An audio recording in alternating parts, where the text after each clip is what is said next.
Section 1. You will hear a woman called Tanya talking to her friend called Simon, who lives abroad. Tanya is planning to visit Simon. First, you have some time to look at questions 1 to 4.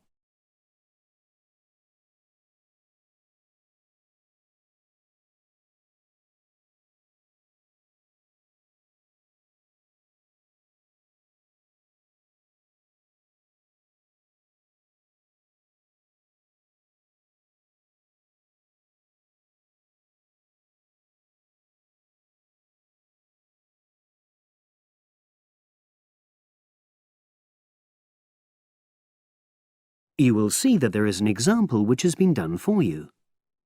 On this occasion only, the conversation relating to this will be played first.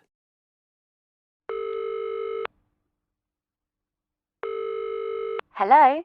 Hi, is that Tanya? Yes, Simon. Lovely to hear you. How are you? Very well, and we're so looking forward to seeing you. So am I. Now, I don't have a lot of time, I'm afraid, so I wanted to make sure we've got all your details. Have you confirmed your flights? Yes, I'm definitely coming on the 22nd of June. Excellent. Have you got your flight number? Not with me, I'm afraid, but I promise I'll email it. Tanya promises to send her flight number. So, flight number has been written in the space. Now we shall begin. You should answer the questions as you listen, because you will not hear the recording a second time. Listen carefully and answer questions 1 to 4.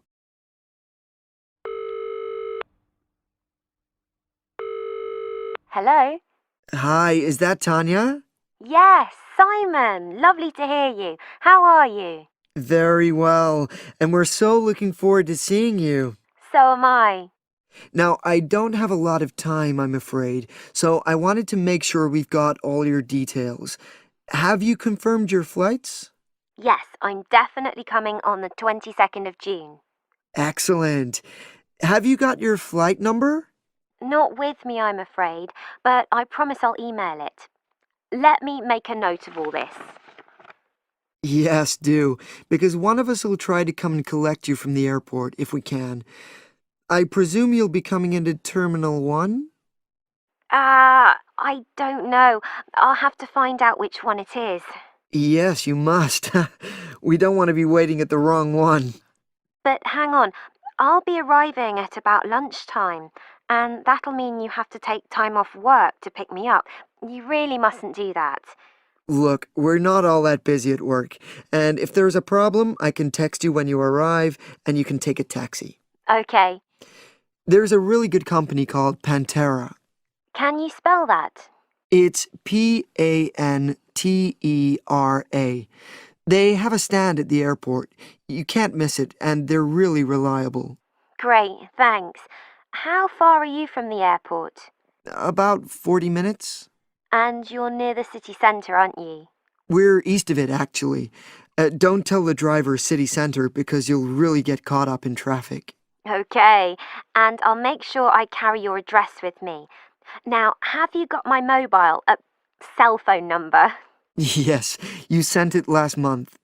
But I tell you what, I don't think I've got yours. I'd better have it now, just in case. Okay, and I changed it recently anyway. Ready? It's 07765 328 411. Before you hear the rest of the conversation, you have some time to look at questions 5 to 10.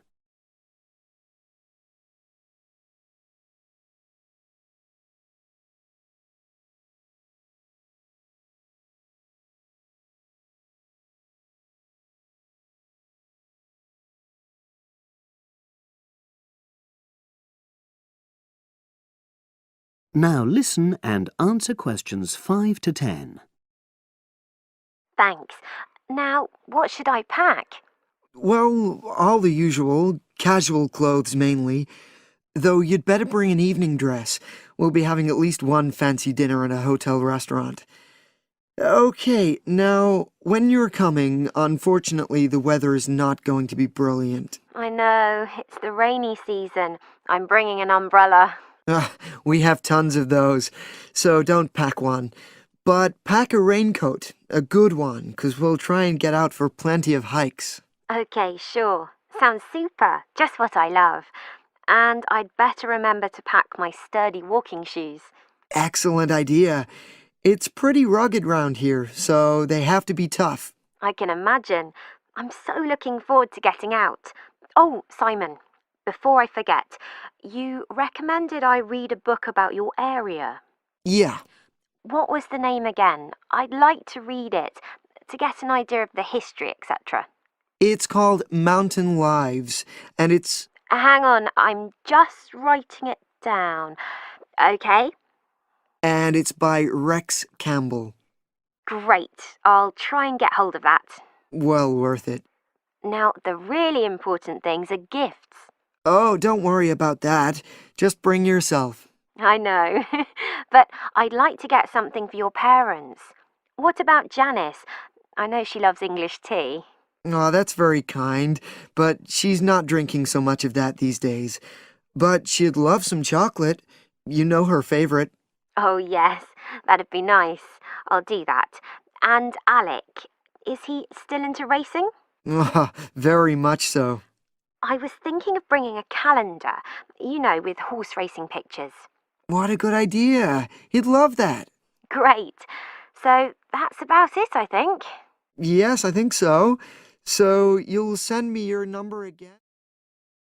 That is the end of section 1. You now have half a minute to check your answers.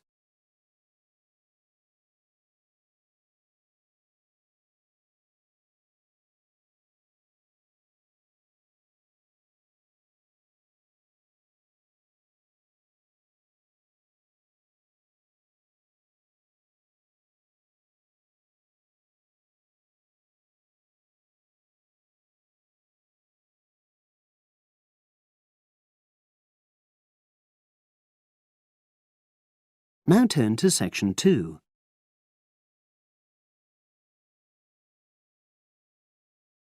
Section 2. You will hear a podcast on Camber's theme park. Now you have some time to look at questions 11 to 16.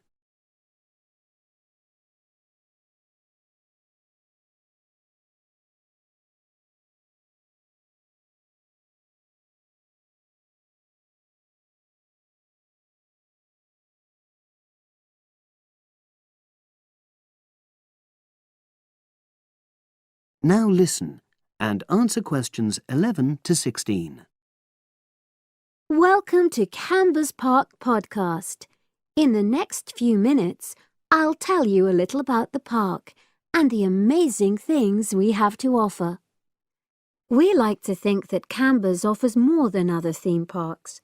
Like them, we have a variety of exciting rides for people of all ages, but Camber's also places strong emphasis on the educational experience for its visitors. Not boring facts, but lots of interactive exhibits. Although it's mainly an outdoor experience, we do have some indoor activities if the weather gets too dreadful.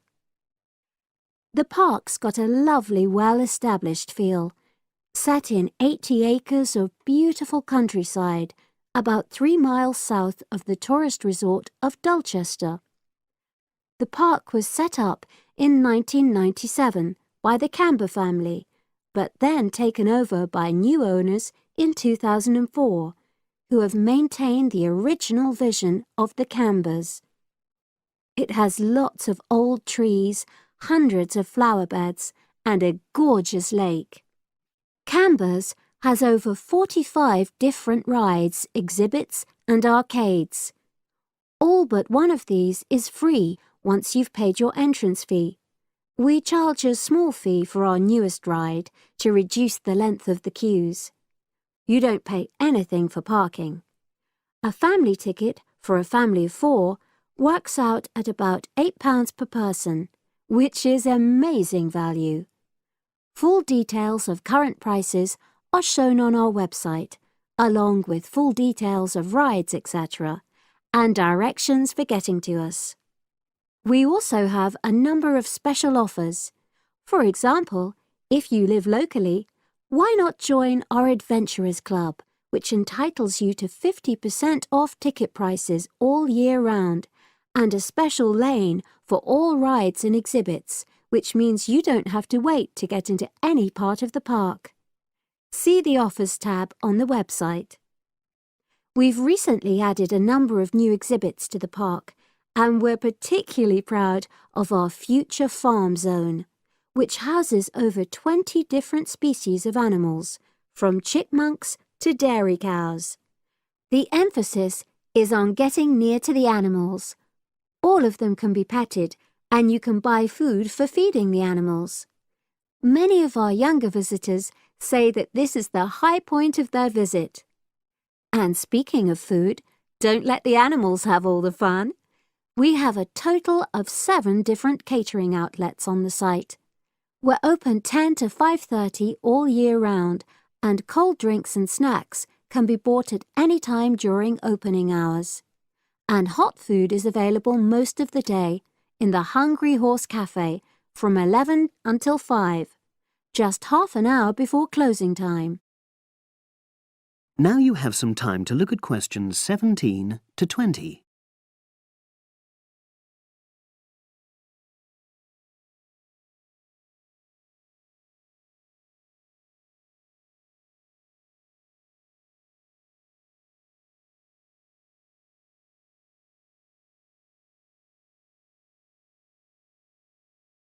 Now listen and answer questions 17 to 20.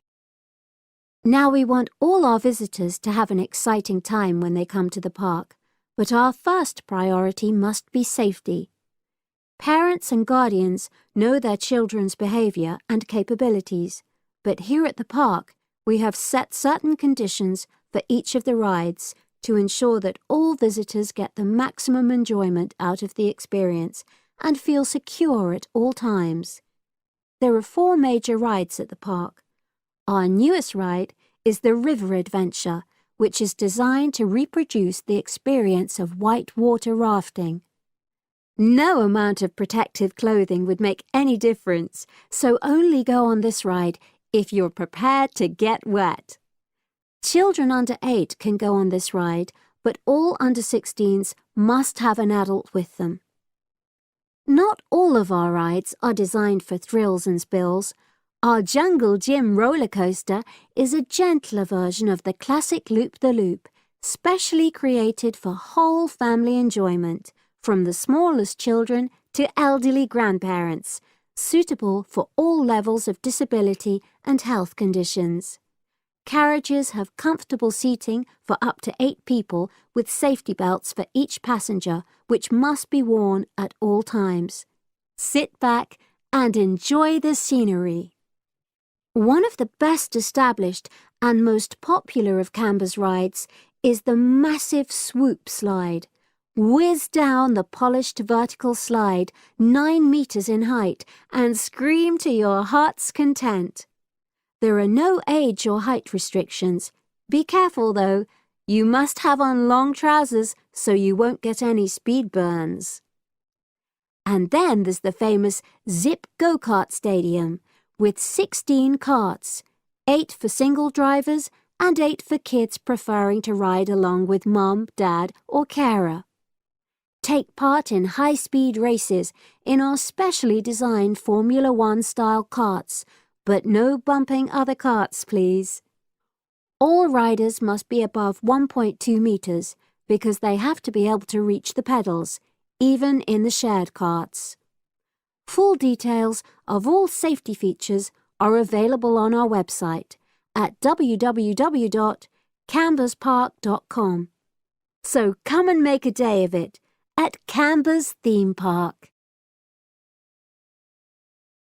That is the end of section 2. You now have half a minute to check your answers.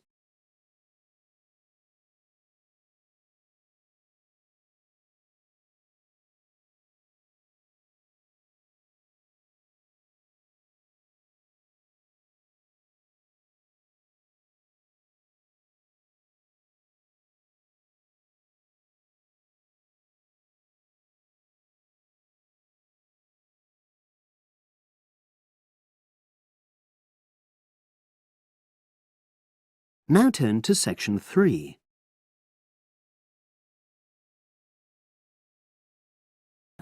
Section 3. You will hear two business studies students discussing a presentation they'll do on an article on working effectively in groups. First, you have some time to look at questions 21 to 26.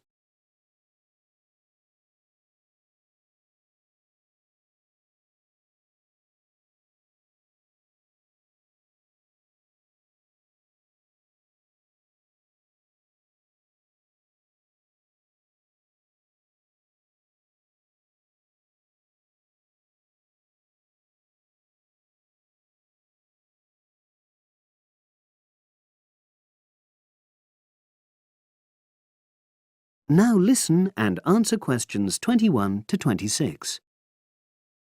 So, Brad, what did you think of the article on group work? Oh, hi, Helen. Yeah, it was pretty good, with helpful pieces of advice on how to make group work effective. I think we were lucky to be given such a straightforward text to present at the management skills seminar. Yeah. Actually, shall we discuss it now? Have you got time? Sure, it's only a 10-minute presentation, so we just need to explain and then give our views on the main points raised in the article. I'll jot down some notes. Right. So, there are 3 main sections. I suggest we start with listening. Yeah, effective listening in groups, because it's not something that's frequently covered on courses in our field. No, and we should say that in the presentation. Yeah. And also effective listening's pretty simple, you know. I don't think it's hard to learn. Well, people think it's easy, but in my experience, most of us tend to be very lazy listeners. Okay, I wouldn't argue with that. Something I do think we should emphasize is the power of the listener's posture, gestures, etc., in making speakers feel respected. Not that you're just waiting for them to finish before jumping in with your own ideas. Uh-huh. Okay, right. The next section is on goal setting. Let's make sure we're clear what the article says on this. Yeah. Well, firstly, it says that all group members must be given time to explain their own goals. That's it, yeah. And then, did it say that the whole group should agree on common goals? That's a bit too strong. It's more that everyone's agendas should be equally acceptable. But it does say that goals have to be realistic, you know. Achievable within a particular time? You've got it. That's really what the article's saying. There isn't really any point in having ideals if group members know they won't come to anything within a reasonable period. So, I think a summary covering those points will be enough for that part of the presentation, don't you? Yep. Now, the last section is about conflict resolution. Actually, I thought it was the worst part of the article. Me too. I don't think it went into sufficient detail on the issue. Actually, I thought it devoted too much space to it, but that it was all rather boring, you know? It didn't mention some of the more radical theories. Absolutely. I found that really irritating. Right, and also I think it could have said more about conflict sometimes being healthy in groups. Absolutely. It just mentioned rather glibly about how we should avoid thinking of winners and losers, and that quick resolution of conflict is always desirable. Without explaining what these terms mean? Well, it gives quite detailed definitions, but doesn't develop a proper argument. Right. So, for the presentation, I think we just give some definitions and then explain what we felt were the weaknesses in the article's treatment of conflict resolution. Yeah, good. Now you have some time to look at questions 27 to 30.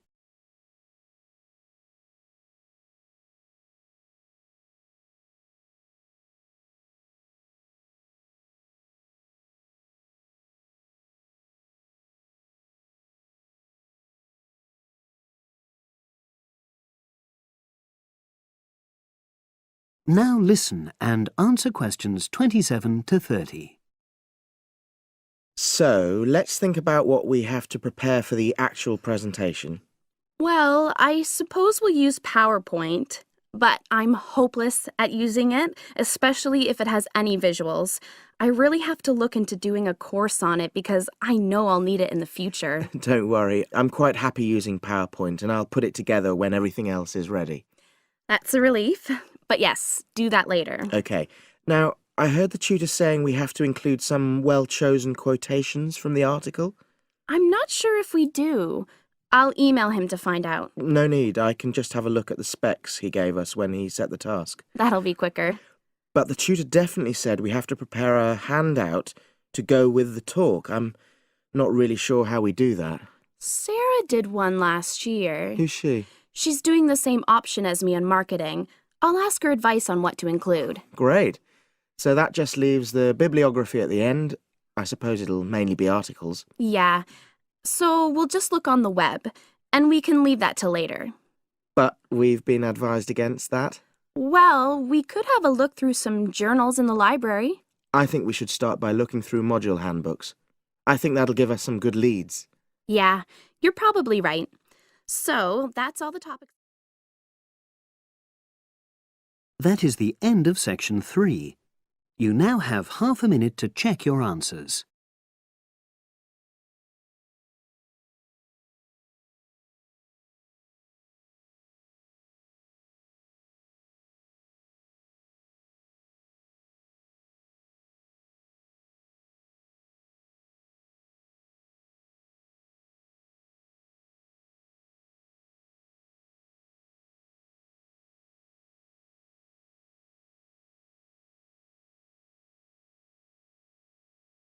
Now turn to section 4.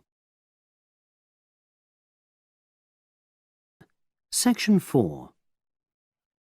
You will hear a lecturer talking to a group of engineering students about the design of a greenhouse. Before you listen, you have some time to look at questions 31 to 40.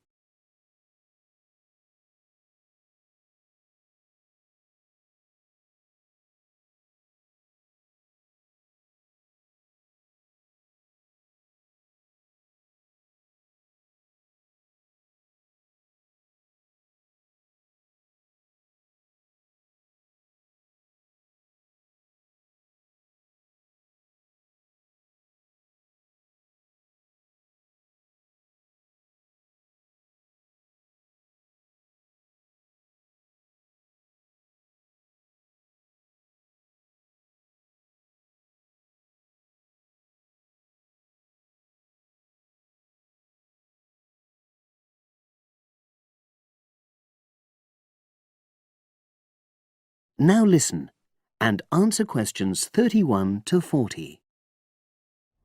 Good afternoon. This is the first of a series of lectures I'll be giving about engineering for sustainable development.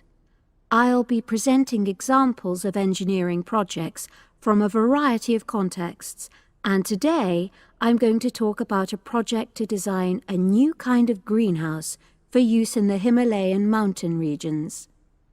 First of all, I'll tell you about the problem which was the context for this project.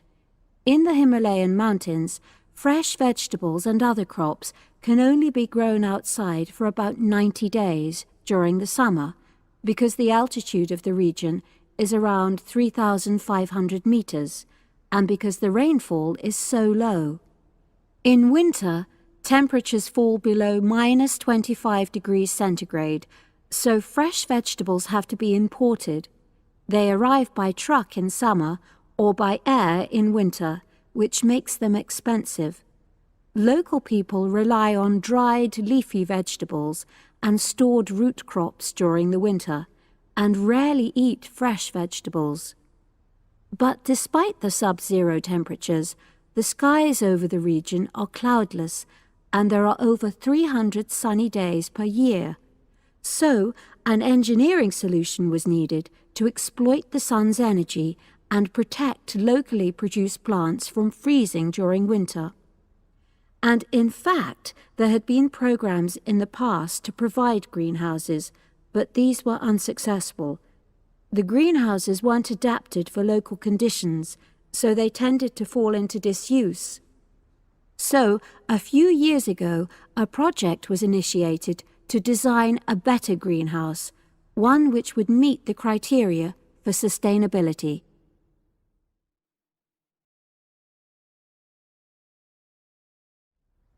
So, what are the criteria for sustainability?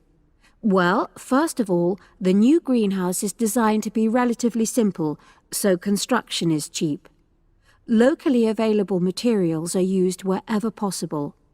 The walls are generally constructed of mud bricks, made locally, although in areas of high snowfall, more resilient walls of stone are needed. Rammed earth is also used.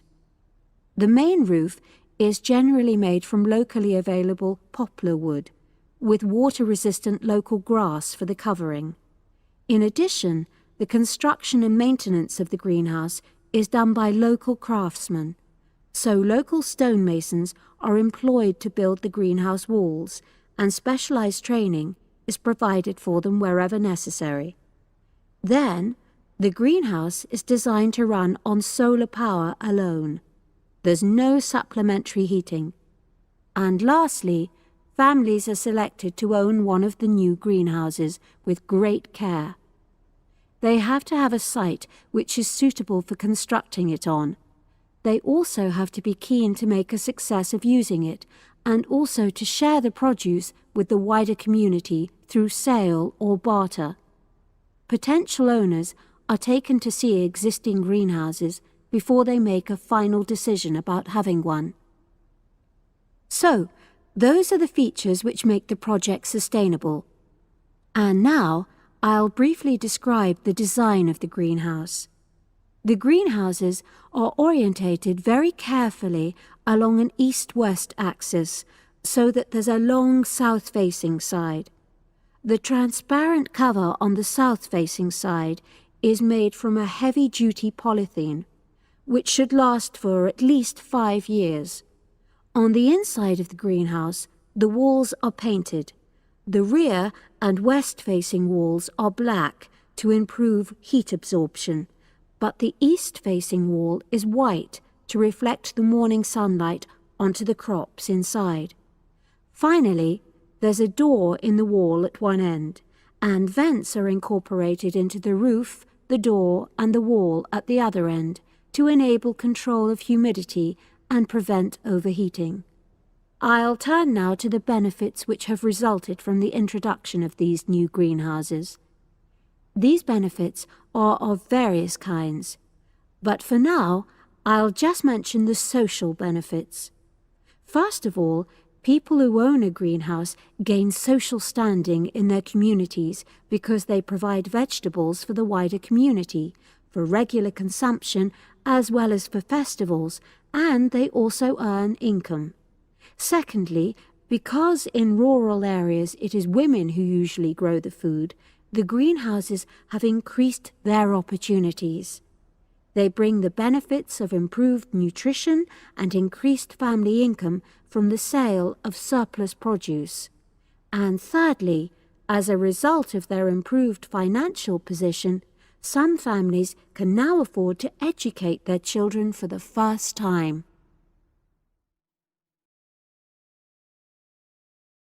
That is the end of section 4. You now have half a minute to check your answers.